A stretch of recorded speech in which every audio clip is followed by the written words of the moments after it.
النظرية دي أنا بسميها نظرية الأستك.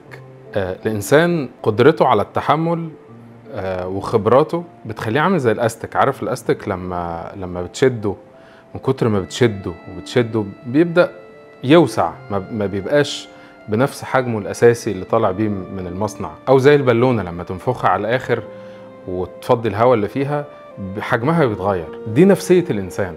نفس الإنسان عاملة زي الأستك كده بالظبط، كل ما يتضغط عليها وكل ما بتتشد كل ما بتوسع.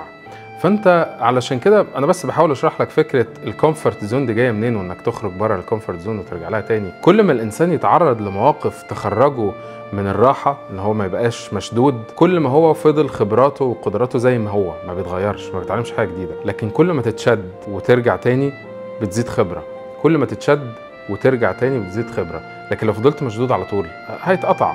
فالطبيعي انك انت علشان ما يبقاش في قطع تبقى عارف امتى تاخد فاصل او تاخد اجازه من الشد ده. طب لو انا الشد ده عندي كل يوم يبقى خد اجازه كل يوم. انا دايما كنت بقول للتيم بتاعي find a daily vacation for yourself. دور على اجازه يوميه، حتى لو اجازتك دي كوبايه قهوه ودونتس مثلا مع نفسك قاعد بتريلاكس، اعمل كده.